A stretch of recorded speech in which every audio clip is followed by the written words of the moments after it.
সুনির্দিষ্ট তারিখ তারেক রহমান সাহেব বলবেন না, আমি কি করে বলবো। তবে উনি দ্রুত দেশে আসবেন এবং ওনার প্রস্তুতি চলছে দেশে আসার।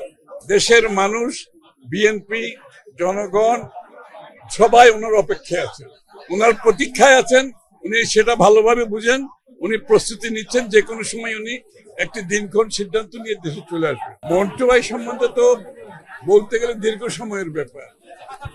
একেবারে স্বাধীনতার মুক্তিযুদ্ধ থেকে শুরু করে এরশাদ বিরোধী আন্দোলন থেকে শুরু করে স্বৈরাচার শেখ হাসিনা, ফ্যাসিস্ট শেখ হাসিনার আন্দোলনে এক কথায় বলতে হবে অদম্য মন্টু ভাই, অদম্য মন্টু ভাই। কোনোদিন উনি কোন রকমের স্বৈর শাসকের সাথে, গণতন্ত্রের বিরোধী কোন শক্তির সাথে উনি কম্প্রোমাইজ করেন না। এবং বিগত স্বৈরাচার আন্দোলনে, ফ্যাসিস্ট আন্দোলনে উনি আমাদেরকে ঐক্যবদ্ধ করার জন্য ওনার অবদান আমি বলে শেষ করতে পারবো না। আমরা যে সম্মিলিত বিরোধী দল রাস্তায় থেকেছি, যুদ্ধ করেছি, আন্দোলন করেছি, মন্টু ভাই প্রেরণা ছিল।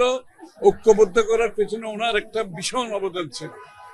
এমনকি শেষ পর্যায়ে ওনার শরীর যখন খারাপ, অক্সিজেনের ওই সিলিন্ডার নিয়ে, অক্সিজেনের সিলিন্ডার হাতে নিয়ে মিটিং আসছে। এরকম দেশপ্রেমিক মানুষ পাবেন কোথায়?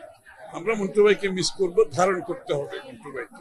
এবং এই স্বৈরাচার বিরোধী আন্দোলনে উনি শেখ হাসিনার পতন দেখতে পেয়েছেন, কিন্তু বাংলাদেশের গণতন্ত্রের যে আমরা প্রাতিষ্ঠানিক রূপ দেওয়ার পরে, নির্বাচনের পরে জনগণের নির্বাচিত সরকার উনি দেখে যেতে পারেন না।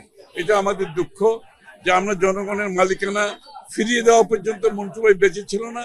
উনি বেঁচে থাকলে আজকে আগামী দিনে যে নতুন বাংলাদেশের চিন্তা আমরা করছি, একটা গণতান্ত্রিক বাংলাদেশের যে চিন্তা করছি, জনগণের মালিকানার সব রাজনৈতিক, সাংবিধানিক, গণতান্ত্রিক অধিকারের কথা বলছি, এটা প্রতিষ্ঠিত হওয়ার আগে উনি চলে গেছে। তো আমরা ওনাকে ধারণ করবো, ওনাকে আমাদের চিন্তায় মনের মধ্যে রাখবো। এবং বাংলাদেশের একজন দেশপ্রেমিককে আমরা হারিয়েছি মন্টু ভাই।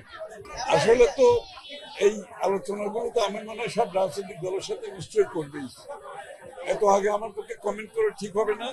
এই আলোচনাগুলো রাজনৈতিক দলগুলোর সাথে করবে এবং আমরা সামনের দিকে প্রায় সবগুলো নির্বাচনী যে ডিসিপ্লিন, নির্বাচনী যে আরপিও থেকে শুরু করে নির্বাচনের কর্মকাণ্ড যাতে সুষ্ঠুভাবে হয়, যাতে অতিরিক্ত ব্যয় না হয়, যাতে যতগণের অংশগ্রহণ থাকতে পারে, এগুলোর জন্য যা যা প্রয়োজন আগামী দিনে আমি নিশ্চিত রাজনৈতিক দলগুলোর সাথে আলাপ আলোচনার মাধ্যমে এই সিদ্ধান্তগুলো নেওয়া হবে।